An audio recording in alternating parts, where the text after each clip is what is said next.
ఓం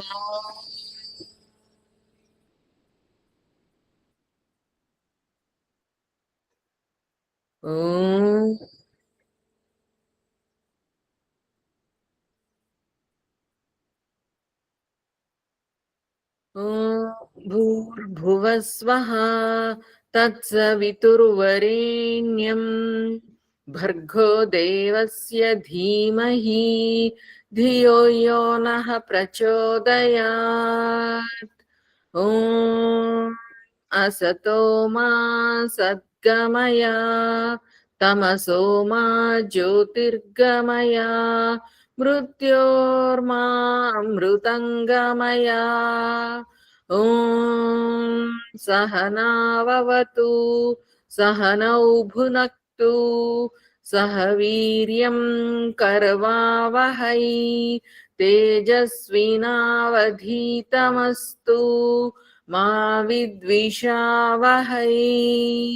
ఓం శాంతి శాంతి శాంతి.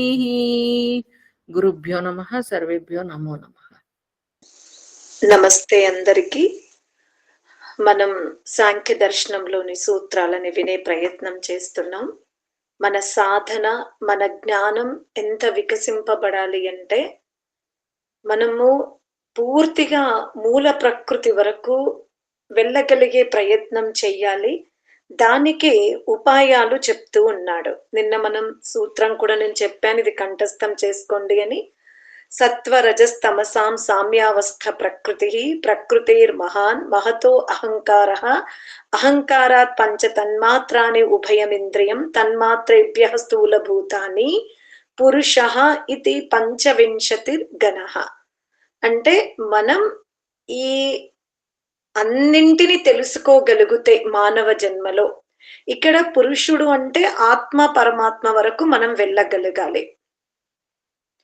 ఈ విధంగా ప్రతి పదార్థాన్ని, దాని స్వరూపాన్ని, దాని యొక్క పరిణామమును, స్థితిని, గతిని మనం సర్వం తెలుసుకునే ప్రయత్నం చెయ్యాలి. అలా చేస్తున్నప్పుడే మనలో జ్ఞానం వికసింపబడుతుంది అనేదే ఋషి యొక్క అభిప్రాయం.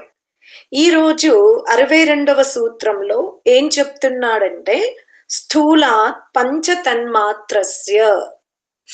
మనందరికీ తెలుసు, మనం ఒక్కొక్కసారి కార్యం చూసి కారణమును తెలుసుకుంటాం, ఒక్కొక్క చోట కారణమును చూసి కార్యం తెలుసుకుంటాం.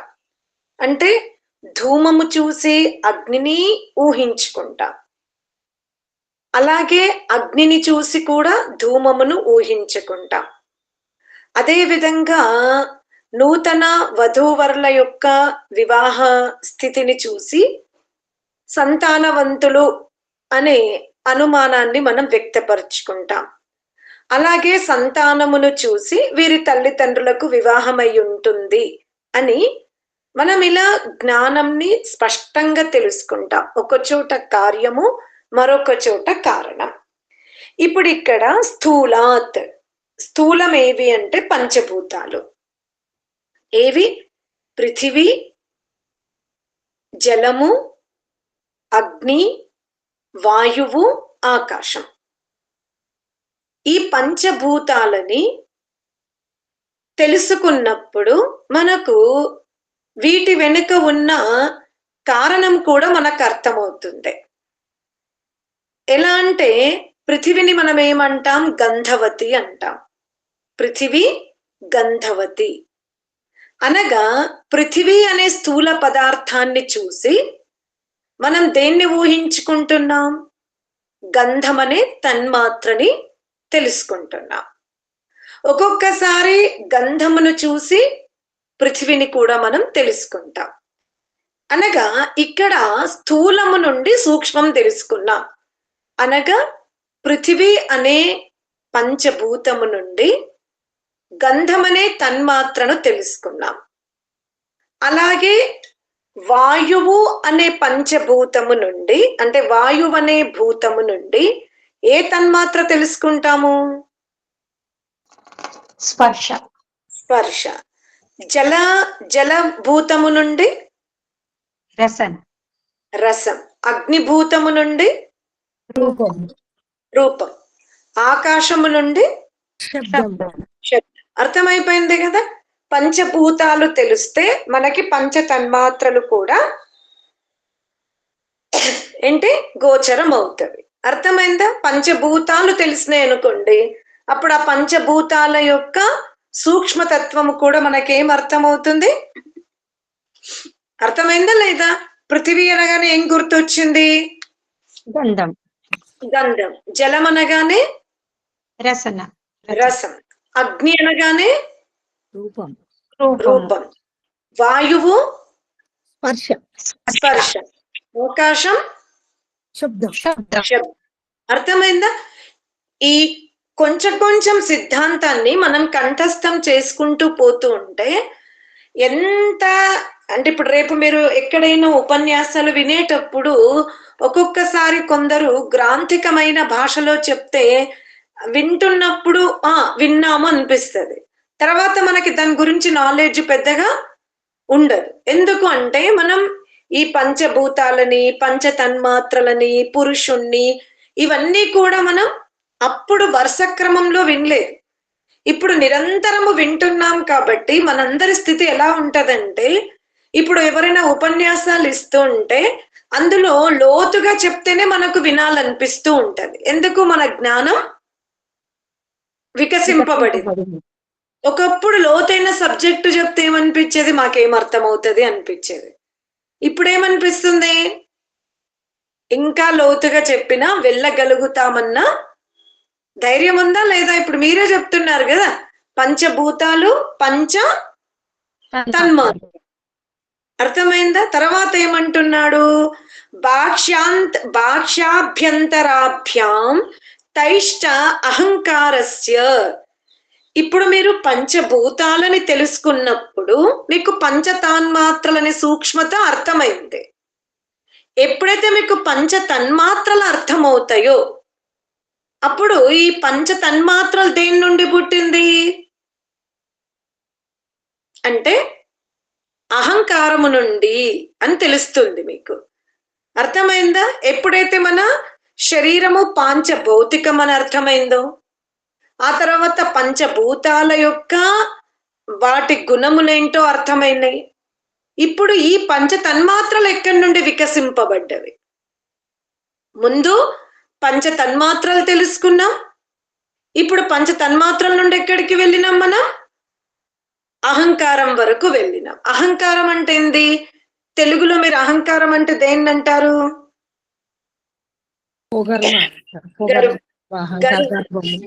ఇక్కడ అహంకారం అంటే గర్వం కాదు, అది ఒక సూక్ష్మ ప్రకృతి.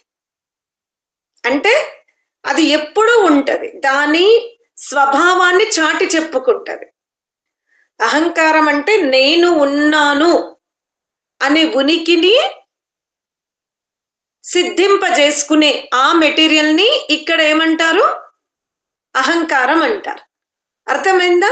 పంచ తన్మాత్రలు ఎక్కడి నుండి జన్మింపబడ్డవి అంటే అహంకారం నుండి. అహంకారము నుండి. అర్థమైందా? పంచ తన్మాత్రల నుండి పంచభూతాలు, అలాగే ఉభయ ఇంద్రియాలు. తర్వాత పంచ తన్మాత్రలు ఎక్కడి నుండి నిర్మాణమైనవి అంటే అహంకారం.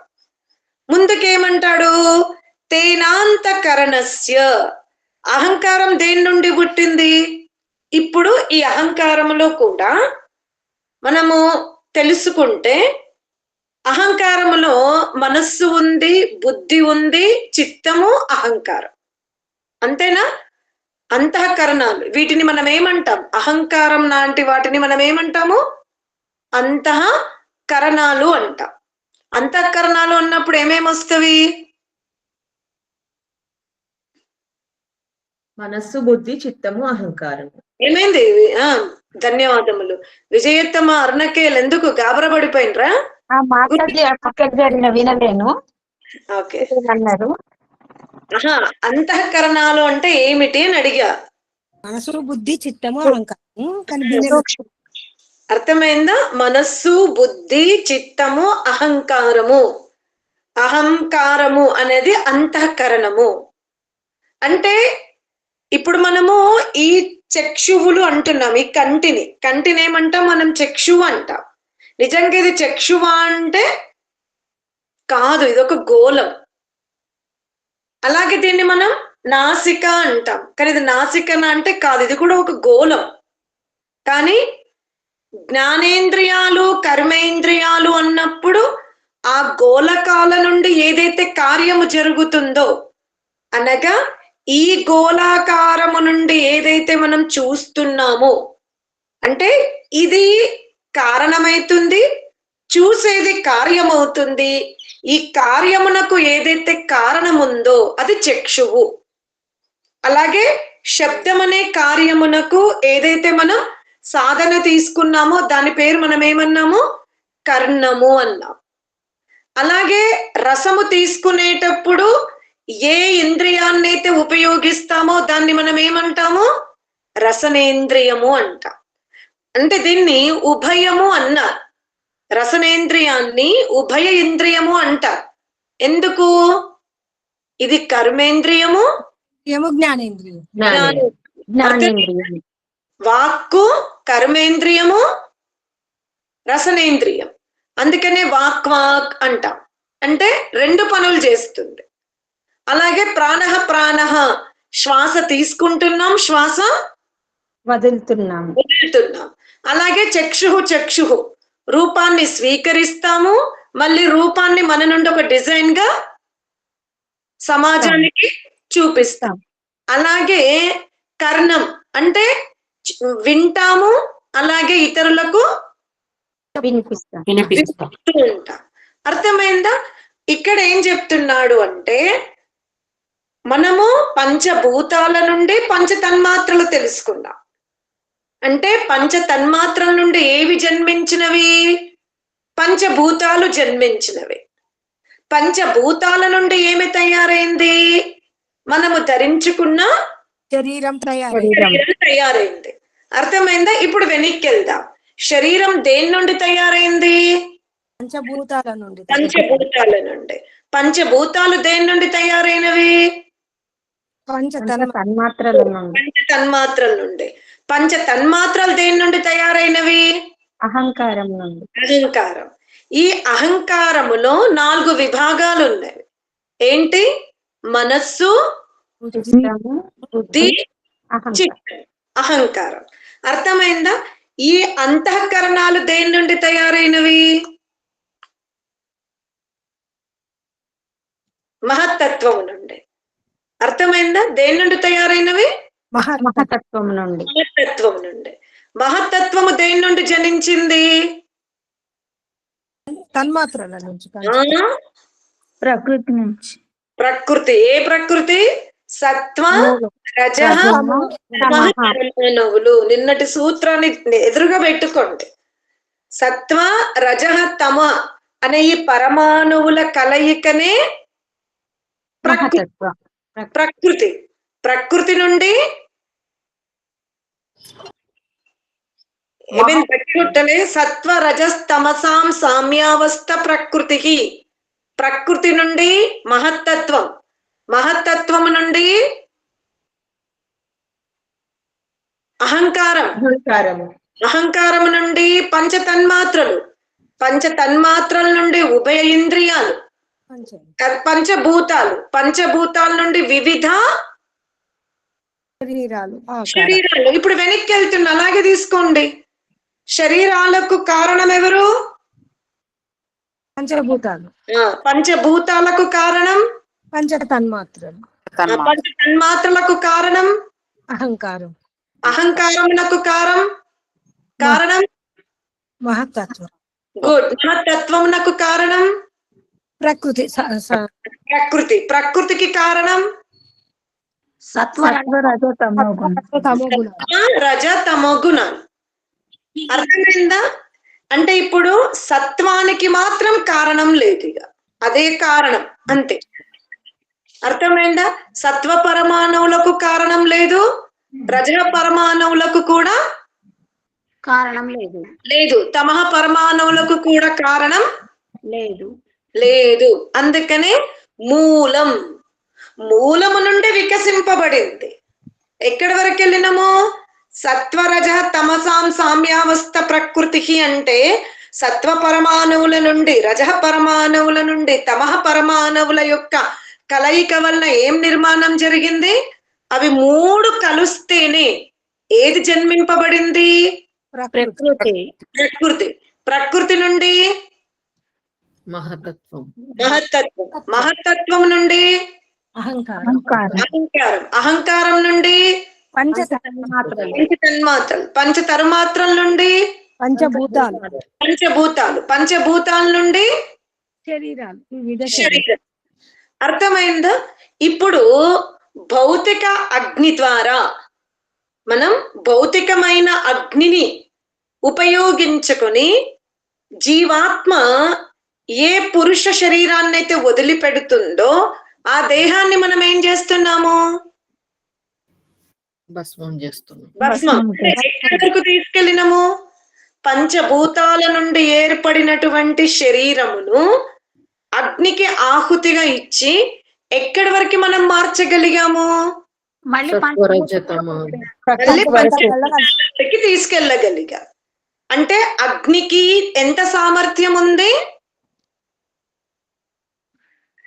దేని నుంచి తీసుకో దాంట్లో కలిపే సామర్థ్యం ఉంది. అంత సామర్థ్యం వచ్చింది. ఇప్పుడు ఇక్కడ మీరు గమనించుకోండి, ఎలా సత్వ పరమాణువులు రజః పరమాణువులు తమః పరమాణువులను కలిపి దేవుడు ఏం చేస్తున్నాడు? ప్రకృతి మారుస్తున్నాడు. సబ్జెక్టు కొంచెం కష్టం కానీ మీకు అర్థమవుతుంది, భయపడకండి. సత్వ రజః తమః పరమాణువులను కలిపి పరమాత్ముడు ఏం చేశాడు? మార్చాడు. మళ్ళీ ప్రకృతి నుండి ఎక్కడి వరకు వెళ్ళాడు? మహత్తత్వం వరకు. మహత్తత్వం నుంచి ఎక్కడికి వెళ్ళాడు? అహంకారం నుంచి ఎక్కడికి వెళ్ళాడు పరమాత్ముడు? పంచతన్మాత్రల వరకు. పంచతన్మాత్రలు. పంచతన్మాత్రల నుండి ఎక్కడికి వెళ్ళాడు? పంచభూతముల వరకు. పంచభూతాల నుండి శరీరం. ఇప్పుడు మనం వదిలిపెట్టిన దేహాన్ని ఎక్కడి వరకు తీసుకెళ్ళినాం? రిపీట్ వద్దాం. ఎక్కడి వరకు తీసుకెళ్ళినాం? పంచభూతాలు. మూల ప్రకృతిలో కలిపేశాము. వెళ్ళారా? మూల ప్రకృతి వరకు ఎక్కడ వెళ్ళారు? ఆహా, అగ్నికి ఆహుతి ఇచ్చి పంచభూతాల్లో కలిపేశాము. స్టెప్ బై స్టెప్, కన్ఫ్యూజ్ అవ్వకండి. మనం దేహాన్ని భస్మం చేస్తే ఎక్కడి వరకు వెళ్ళగలిగినాం? మనం మళ్ళీ పంచభూతాల్లో కలిసిపోయాము. పంచభూతాల వరకే వెళ్ళగలిగినాం. అంటే మన సామర్థ్యము, అంటే సామాన్య సామర్థ్యం ఎంతవరకు వెళ్ళగలిగినాము? పంచభూతాల వరకే వెళ్ళగలిగినాం. పంచభూతాల నుండి ఉత్పన్నమైన అన్నము నుండి మాతాపితరుల సంయోగముతో శరీర నిర్మాణము జరుగుతుంది. జీవుడు ఆ శరీరాన్ని ఉపయోగించుకున్న తర్వాత దాన్ని వదిలిపెడితే శేషులు దాన్ని ఏం చేస్తున్నారు? దహనం చేసి పంచభూతాల వరకు వెళ్ళగలుగుతున్నారు. కానీ అంటే ఈ విధంగా వికసింపజేసిన వాడు ఎవరు అంటే చేతనకర్త అయిన పరమాత్మ. అర్థమైంది? చాలా క్లారిటీగా తెలుసుకో.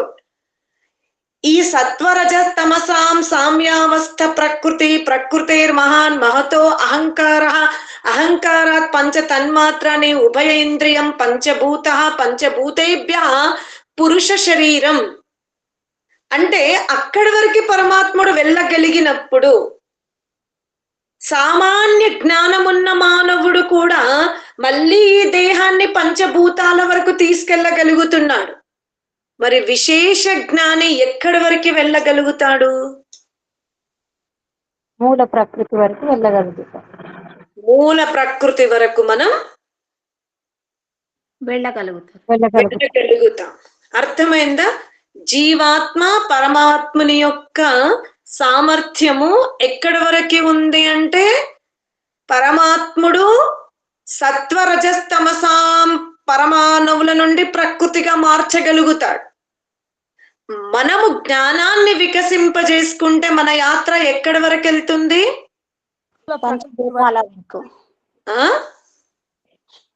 మూల ప్రకృతి వరకు వెళ్ళగలుగుతాం. కనీసం మహత్తత్వం వరకైతే మనం వెళ్ళగలుగుతాం. ఇదే సాధన మార్గములో ఉన్నతి అంటాడు. ఈ సూత్రం అర్థమైందా? మళ్ళీ ఇంకోసారి చెప్పన్నా. ఇప్పుడు చెప్పుకున్న ఈ మాటలు మీ బుర్రకెక్కినాయా, ఇంకోసారి కావాలా అని అడుగుతున్నా. అర్థమైందమ్మా. చెప్పండి అమ్మా ఇంకోసారి. మధ్యలో జాయిన్ అయిన వాళ్ళకి నేను చెప్పా, ఏం కాలేదమ్మా, మధ్యలో కట్ అయింది మళ్ళీ. నుండి ఉండి ఇంతసేపు నేను చెప్పినా కూడా ఇంకా కన్ఫ్యూజన్ ఉందా? కాదు, మధ్యలో జాయిన్ కాలే, కట్ అయితే మళ్ళీ ఆన్ అయిన అంతే. సరే సరే సరే, ఆగండి. ఇప్పుడు విజయత్తమ్మ ఇప్పుడు చెప్పండి. యోగా అంటే డీప్ మెడిటేషన్ చేస్తున్నటువంటి వ్యక్తికి, సామాన్య వ్యక్తికి ఉన్న వ్యత్యాసం చెప్పండి. సరే, ఫస్ట్ తేలకుంట సునీత దగ్గర నుండి వద్దాం. సునీత గారు మీరు చెప్పండి. ఎవరైతే అత్యధిక తీవ్ర ధ్యానం చేస్తారో ఆ ఆత్మ సామర్థ్యానికి, సామాన్య ఆత్మ సామర్థ్యానికి ఉన్న వ్యత్యాసం థర్డ్ పర్సన్ తీసుకొని చెప్పండి అమ్మా. అంటే ఆ ధ్యానం బాగా చేసే వారికి, అంటే వాళ్ళ సత్వ గుణం ఉన్న వారికే అది లభిస్తుంది అని అంటారమ్మా. నాకు తెలిసి మన జీవన శైలి అంతా కూడా సత్వగుణంతో నిండిపోయి ఉంటేనే వాళ్ళకి ధ్యానం సాధ్యం అవుతుంది అని విన్నాను. ఎవరికైతే ధ్యానము కుదుర్తలేదు అని అంటారో అంటే వాళ్ళు ఇంకా వాళ్ళ జీవన శైలి పెంపొందించుకోవాలి అని అర్థం చేసుకున్నాను. డిఫరెన్స్ అయితే అది అని తెలుసుకున్నాను. ఏది అంటే మన దైనిక జీవన విధానాన్ని మార్చుకున్నప్పుడే ధ్యానం కుదురుతుంది అని. నేను ఈ రోజున్న క్లాస్ జర్నీ చెప్పింది. నమస్తే మాతాజీ, నేను ఎంత అర్థం చేసుకున్నానో చెప్పక్క. సరే అర్ణకే మీరు చెప్పక్క మళ్ళీ సునీత గారు చెప్తారు. చెప్పండి. సరే, అయితే తీవ్రమైన యోగ సాధన చేసిన వ్యక్తి ఎవరైతే అలాంటి మహాపురుషులు ఉంటారో వారు మూల ప్రకృతి వరకు వెళ్ళగలుగుతారు. సామాన్య మానవుడు పంచభూతాల వరకు వెళ్ళగలుగుతాడు అనేది అంతవరకు అర్థమైంది. Okay, good. ఇంకా నేను క్వశ్చన్ అర్థం చేసుకోలేదమ్మా. నేను ఇదే చెప్తామని అనుకున్నా. అదే నాకు అర్థం కాక అందుకే నేను మళ్ళీ రిపీట్ వేరే వాళ్ళకి ఇచ్చా. విశేషమైన వ్యక్తి విశేషమైన సాధన చేసి యోగ సాధన చేసిన వాళ్ళు మూల ప్రకృతి వరకు వెళ్తారు. మామూలు సామాన్య మానవులు పంచభూతాల వరకు వెళ్తారని అర్థం చేసుకున్నాను. ఓకే, ఇంకా స్మితా కళ్యాణమ్మ గారు. వాళ్ళ సామర్థ్యాన్ని బట్టి మధ్యలో అంటే పంచ తన్మాత్రల వరకు గాని, అహంకారం వరకు, మహత్తత్వం వరకు ఎంతవరకు వెళ్ళగలరో అంతవరకు వెళ్ళగలుగుతారని నాకు అర్థమైందా? ఇప్పుడు మనం మానవుడిగా పుట్టి కేవలము ఆ అగ్ని మాధ్యమముగా దేహమును భస్మం చెయ్యాలి అని ఇంతవరకే జ్ఞానం తెలుసుకుంటే అది సరిపోదు. ఎందుకంటే ఈ దేహాన్ని భస్మం చేసే శక్తి లోకములో అతి పామరుడు కూడా చూసి తెలిసిపోతుంది. ఏంటి, చనిపోతే 4 కర్రలు పెట్టి కాల్ చేస్తే దేహం ఏమైపోతుంది, రూపాంతరం అవుతుందనేది ప్రారంభంలో తెలియకపోయినా ఇప్పుడున్నటువంటి 7వ మన్వంతరంలో అందరూ దీన్ని తెలుసుకోగలిగారు కదా, హననం ఎలా చెయ్యాలని. ఇప్పుడు మీరు ఏ చిన్న చెప్పులు తొడుక్కోవడం రాని పల్లెటూరికి వెళ్ళినా చనిపోయిన తర్వాత ఏం చేయాలో తెలుసు వాళ్ళకి. అయితే పాతి పెట్టండి, లేకపోతే దహనం చేయండి. అంటే ఎందుకు ఆ పరంపర ఆ విధంగా విస్తరింపబడింది అని అంటే అందరు దాన్ని చూసి అలవాటు అయిపోయింది, అందరు తెలిసిపోతుంది, అభ్యాసం అయిపోయింది. ఓహో, చనిపోయిన తర్వాత ఇండ్లలో పెట్టుకోవద్దు, దాన్ని వెంటనే ఊరికి బయటకు తీసుకెళ్లి ఏం చేయాలి, ఏ బుక్ పట్టుకోవాల్సిన అవసరం లేదు. అర్థమైంది? దాన్ని ఎలా కాల్చాలనేది పద్ధతి ఎప్పుడో చూసుకున్నాడు, ఇంకా దాన్ని ఏమైపోతున్నాడు, ఆచరిస్తూనే ఉన్నాడు. ఇంకా తరతరాలు ఇంకా అదే అయిపోతుంది. కాకపోతే మారుతుంది. అయితే కరెంటుతోనా, లేకపోతే బొగ్గులతోనా, లేకపోతే పశువులకి ఇచ్చి, కానీ పద్ధతి మారుతుండొచ్చు. కానీ అందరికి ఏమర్థమైంది, వాడు ఎంత కోటీశ్వరుడు కానీ, ఆ స్త్రీ ఎంత విశ్వసుందరి గాని, ఆమె ఎంత సంగీత గాయకురాలు కానివ్వండి, ఏది ఎంత సామర్థ్యం ఉన్నప్పటికీ అందులో నుంచి సోల్ వెళ్ళిపోతే ఆ దేహాన్ని ఏం చేయాలి భస్మం చేయాల్సిందే అనేది అతి పామరుడు కూడా తెలుసు. తెలిసిపోయింది. ఇప్పుడు విశేష జ్ఞానము సంపాదించుకుంటే, విశేషమైన ప్రయత్నం చేస్తే, విశేషమైన జీవనమును మనం అవలంబించుకోగలిగితే సోల్ ఎక్కడి వరకు యాత్ర చెయ్యగలుగుతుంది? మూల ప్రకృతి వరకు వెళ్ళగలుగుతుంది. అంటే ఈ జ్ఞానము, ఈ ఉపాయాలు, ఈ ఋషుల యొక్క జ్ఞానము మానవుడు అంతటా వ్యాపింపజేయకపోయేసరికి ధ్యాన విషయములో, జీవన శైలిలో మనం ఇంకా వెనుకబడే ఉన్నాము. ఉన్నాం. అర్థమైందా? ఋషులేమంటున్నారంటే, అరే మానవ జన్మ ఎత్తిన తరువాత నీవు నీ లోపల జ్ఞానాగ్నిని ఎంత వికసింపజేసుకోవాలి అంటే, నీ సాధన ఎంత వికసింపబడాలి అంటే, ఎలా పరమాత్ముడు మూలము నుండి ఇంత విస్తారం చేసినప్పుడు నువ్వు కనీసం నీ వికాసం ద్వారా అంత దూరం వెళ్ళలేవా? వెళ్ళగలుగుతాము అని అంటున్నారు. అర్థమైందా? ఈశ్వర సామర్థ్యమును కేవలం సృష్టిని చూసి వర్ణించడము, సూర్య చంద్రాదులను చూసి వర్ణించడము, సువర్ణాది పదార్థాలు లభించినందుకు నమస్కరించడము, భార్య బిడ్డలు పుత్రులు పౌత్రాదుల సుఖం అనుభవిస్తున్నందుకు పరమాత్మని నమస్కరించడం కాదు. నమః అంటే తెలుసుకో. మనమందరం ఎక్కడి వరకు ఆగిపోతున్నాం?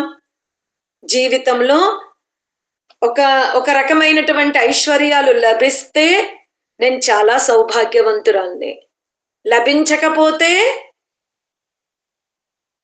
ఏంటి? అదృష్టవంతురాలం. ఏది సౌభాగ్యం? అవును, లౌకికంగా సంతానము, భర్త, భార్య, ఒక మధురమైన జీవితము, అనేక రకాల సౌకర్యాలు, ఇవన్నీ అదృష్టమే, కాదనడానికి వీలు లేదు. కానీ ఇవన్నీ కూడా ధ్యానం వల్ల కలుగుతున్న ఆత్మ వివేకం వల్ల కలిగే సంపత్తుల ముందు ఇవన్నీ కూడా ఏమైపోయినాయి? చిన్నవి అయిపోతాయి. అర్థమైందా? అగౌణం అయిపోతవి. కానీ ఇవాళ మనం ఎవరిని ప్రశంసిస్తున్నాము లోకంలో? లోకులందరూ ఎవరిని ప్రశంసిస్తారు? అదృష్టవంతులు అని ఎవరిని అంటున్నారు? ఐశ్వర్యము, అన్ని విధాల అనుకూలమైన సుఖ సౌఖ్యాలు ఉన్న వారిని. భర్త ముందు భార్య పోయిందనుకో, ఆమె ఏమంటున్నాం? ఆమె చాలా అదృష్టవంతురాలు అంటున్నాం. బాగా బంగారం వేసుకుంది అనుకోండి, ఏమంటున్నాము?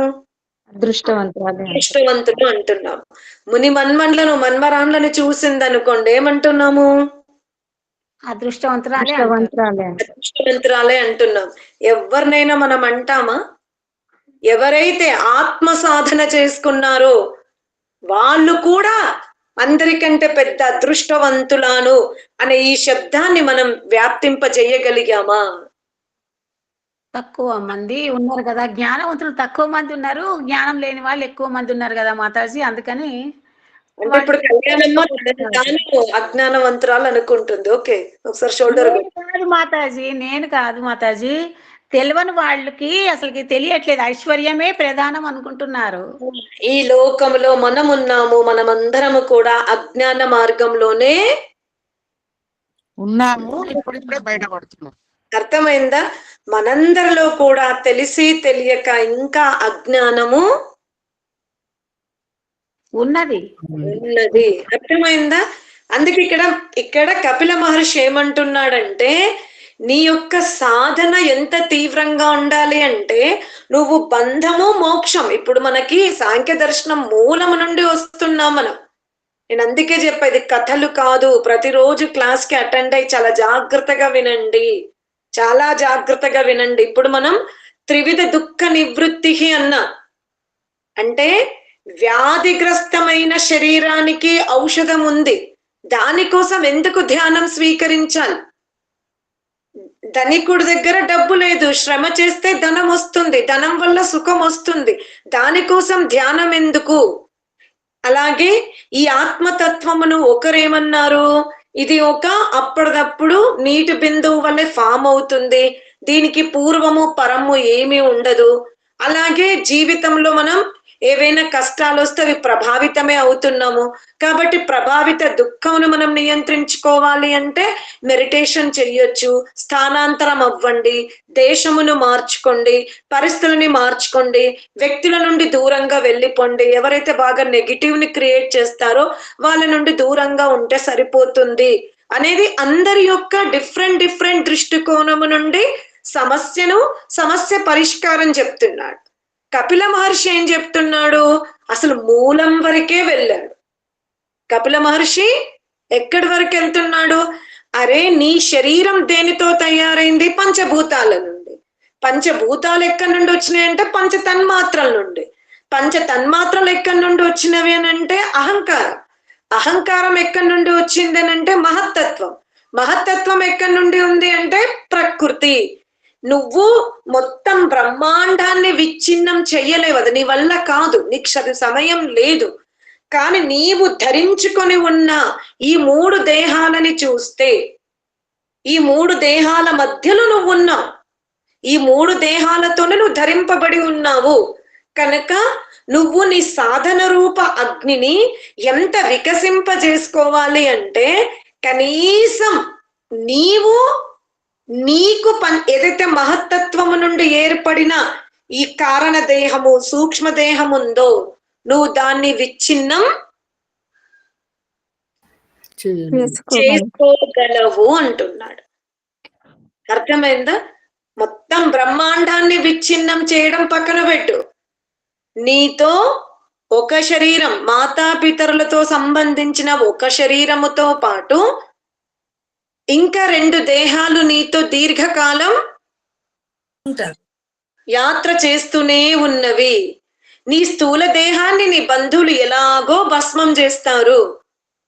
నీవు కనీసం ఈ దేహంలో ఉన్నప్పుడు స్థూల దేహం గురించి ఆలోచించడం పక్కన పెట్టు. అది దుర్గంధమయం అవుతే ఎవరో దాన్ని మున్సిపాలిటీ వాడినా దాన్ని తీసుకుపోయి బయట పడేసి వస్తాడు. నీ కొడుకులు, నీ కోడన్లు, నీ గ్రామస్తులు నీ దేహాన్ని పట్టించుకోకపోతే దాని గురించి ఏం ఆలోచించకు. దాని నుండి అంత దుర్గంధం వచ్చినాక ఏం చేస్తుంది? భస్మం చేసేస్తుంది. కాబట్టి నువ్వు దాని గురించి ఎక్కువ ఆలోచించకు. నన్ను ఎవరు కాలుస్తారో, నేను ఎట్లా పోతాను, దాని పక్కన పెట్టు.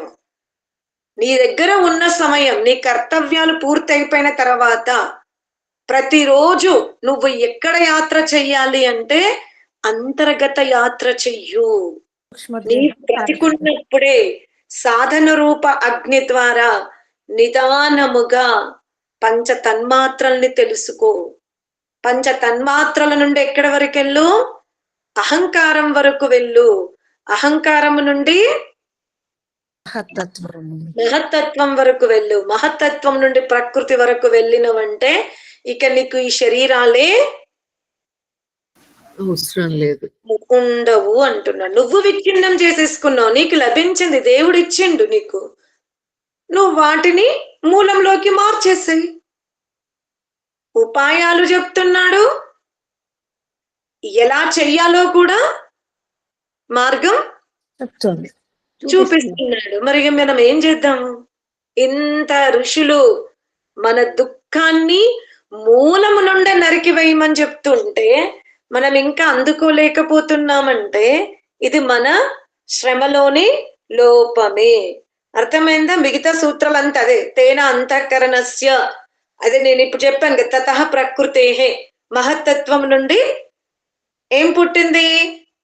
మహత్తత్వం నుండి అహంకారం, అహంకారం నుండి పంచతన్మాత్రలు, పంచతన్మాత్రల నుండి పంచభూతాలు, పంచభూతాల నుండి వివిధ శరీరాలు, సృష్టి కూడా. వృక్షములు, సూర్యుడు, చంద్రుడు, నదులు, కొండలు, రాళ్ళు, రప్పలు అన్ని కూడా దేని నుండి పుట్టినవి? పంచభూతాల నుండి. ఇప్పుడు నువ్వు ఒక నదిని భూమి మీద లేకుండా చేసేస్తానన్న ప్రయత్నం చెయ్యకు. నీ శరీరం అనే నదిలో కూర్చుని నువ్వేం చెయ్యు? ఎక్కడి వరకు వెళ్ళాలి మనం? మూలం వరకు వెళ్ళాలి. అవే దాదాపు 66 సూత్రాల వరకు అదే చెప్తున్నా. అర్థమైందా? 62, 63, 64, 65, 66 సూత్రాలు.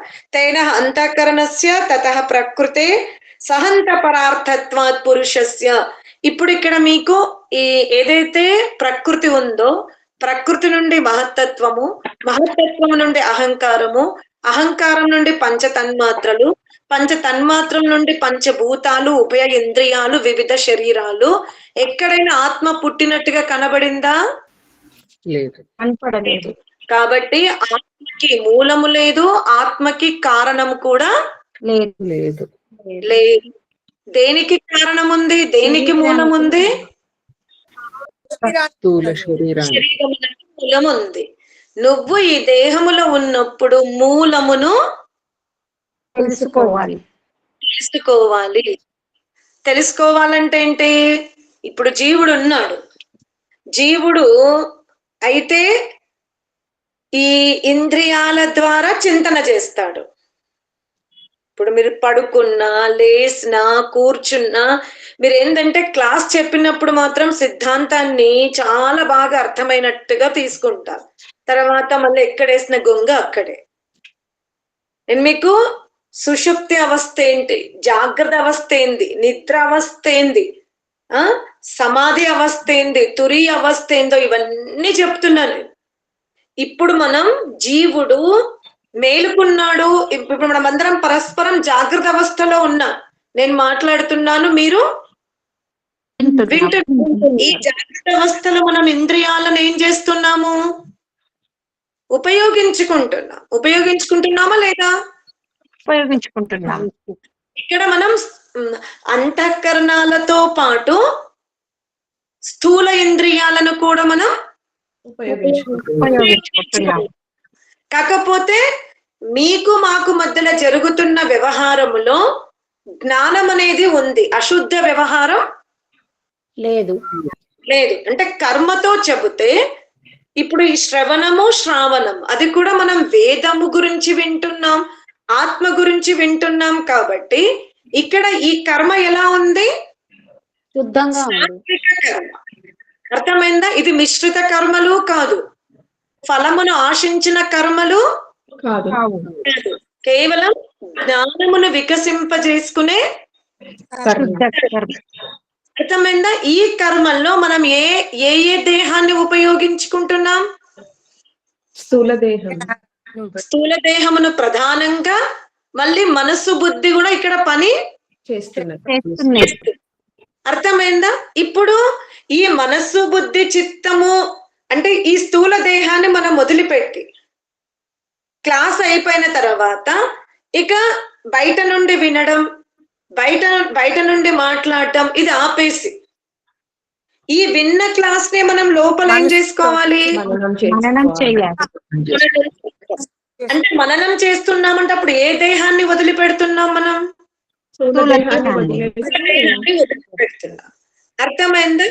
ఎప్పుడైతే మనం స్థూల దేహమును వదిలిపెట్టి అంతర్గతంగా మననం చేస్తున్నామంటే అక్కడ ఎక్కడున్నట్టు మనం? అంటే స్థూల దేహము నుండి సూక్ష్మ దేహంలోకి వెళ్ళగలిగే సామర్థ్యాన్ని పెంచుకున్నామా లేదా? పెంచుకున్నాం. ఇప్పుడు మననం కళ్ళు మూసుకొని మననం చేస్తున్నాం, ఎవరితో ఏమీ మాట్లాడడం లేదు, క్లాసు విన్నదే లోపల మనమే ఫ్రెండ్ తోని అక్క ఇవాళ ఇది చెప్పింది అదేం చర్చిస్తలేం, అంతే మౌనంగా లోపలనే మనం దాన్ని ఏం చేస్తున్నాం? అంటే మనం స్థూల దేహంతో పని తీసుకోవడం లేదు. ఇప్పుడు ఈ మననం చేసాం అంటే ఒక దేహాన్ని వదలగలిగే సామర్థ్యం మనకు ఉన్నది. ఇప్పుడు సూక్ష్మ దేహంలో ఉన్నాం. ఇప్పుడు ఈ సూక్ష్మ దేహాన్ని కూడా వదులుకోగలిగే సామర్థ్యాన్ని మనం పెంచుకోవాలి. అదే అర్థమైందా?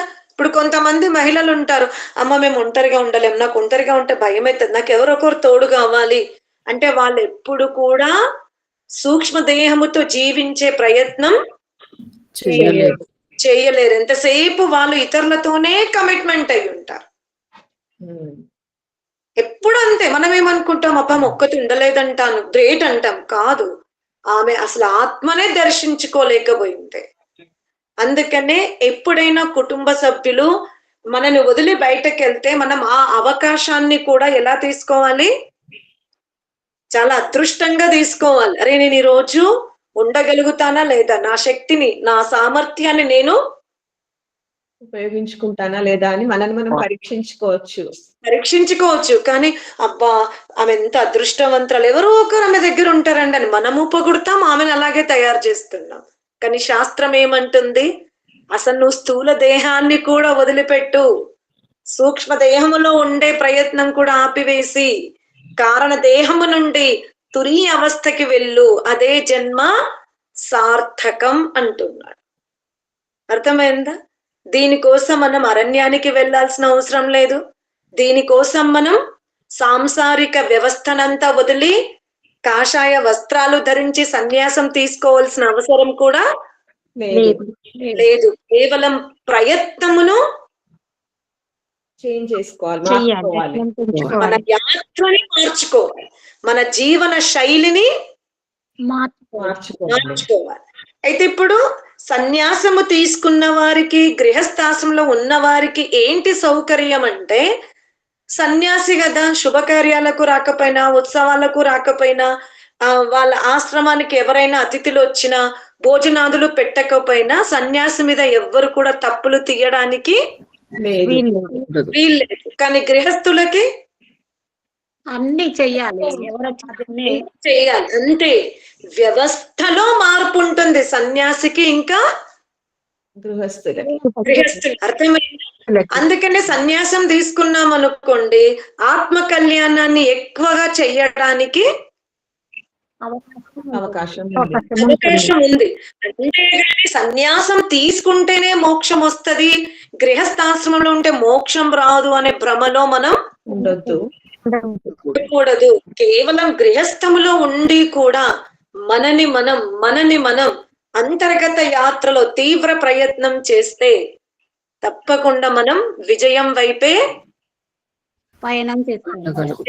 అందుకనే రామాయణములో జనక మహర్షి పెద్ద ఆదర్శం మనకు. ఎవరైనా అలా ఉన్నారంటే రామాయణమే. జనకుడు రాజ్యములో ఉంటూ కూడా ఋషి జీవితాన్ని గడిపాడు. అర్థమైందా? చరిత్రని వెళ్ళి కొబ్బరికాయ కొట్టి మీరు రాముని నమ్మరా, మీరు కృష్ణ టెంపుల్ కి వెళ్ళరా? అరే నమ్ముతున్నాము కాబట్టే వాళ్ళ లాంటి జీవితాన్ని మనం కోరుకుంటున్నాం, అవలంబిస్తున్నాం. అర్థమైందా? మనం రాముణ్ణి ఆరాధిస్తున్నాం, కృష్ణుణ్ణి ఆరాధిస్తున్నాం, ప్రతినిత్యం హనుమంతుణ్ణి ఆరాధిస్తున్నాం. వాళ్ళని ఆరాధిస్తున్నాము కాబట్టి మనం ఆధ్యాత్మిక మార్గంలో ఉన్నాం. అది మీరు గుర్తించుకోవాలి. మనము కూడా కృష్ణుణ్ణి, ఇతిహాస పురుషులందరినీ నిత్యము మన ఆత్మ మందిరములో ఆరాధిస్తున్నాము. ఒకప్పుడు వాళ్ళ రూపాలు మనకు అవసరమైండే, వాళ్ళ చరిత్ర మనకు అవసరమైండే. ఎందుకంటే ఆత్మ జన్మాంతరాల నుండి అనేక వాసనలతో ఉండే, ఇది కాదు ఇలా ఉండాలి, ఎవరి వలె ఉండాలి అంటే హనుమంతుని వలె, ఎవరి వలె ఉండాలంటే రాముడి వలె, ఎవరి వలె నీ చరిత్ర ఉండాలి అంటే కృష్ణుడి వలె. అలా ఆత్మకు అవగతము చేయించుకోవడానికి మనకు వీళ్ళందరి ఇతిహాసం అర్థమైంది, ఉపయోగమైంది. ఇప్పుడు ఆ ఇతిహాసం అవసరం లేకుండానే మన ఆత్మ ఎవరిని పట్టుకుంది? పరమాత్మని పట్టుకుంది. ముందు మన ఆత్మలో అజ్ఞానం పోవడానికి, భయం పోవడానికి, లోపల ఉన్న మొత్తం తామసిక వాసన పోవడానికి మనం ఎవరెవరిని ఆధారంగా తీసుకున్నాం? మనకంటే మహాపురుషులని. ఇప్పుడు మన స్థితి పెరిగిన తర్వాత మనం ఏం చేస్తున్నాం? వాళ్ళందరి యొక్క చిత్రపటాలు మన ముందు లేకపోయినా మన ఆత్మ పురోగతి మార్గం వైపే వెళ్తుంది. కాబట్టి ఇక మనకు ఒక్కడే ఎదురుగా ఉన్నారు. ఎవరు? లోకేశ్వరుడు, లోకాధిపతి. అంతే. ఇది మనం తెలుసుకోవాలి. అర్థమైందా? ప్రతినిత్యం మనం లోకాధిపతిని పొందడానికి మన ఆత్మని ఆ విధంగా ఆ మార్గం వైపు తీసుకెళ్తున్నాము. అందుకనే ప్రతిరోజు సాధన చెయ్యండి.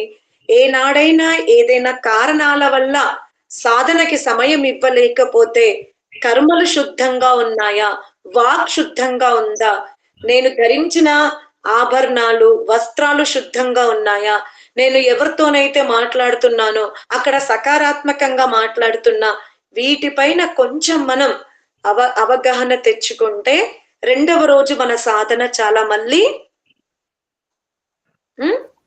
ఈజీగా కుదురుతుంది. అర్థమైందా? ఇలా ప్రయత్నం చేస్తూ కపిల మహర్షి చెప్పినటువంటి మూలం వైపు వెళ్ళే ప్రయత్నం చేద్దాం. ఓం శాంతి శాంతి శాంతి.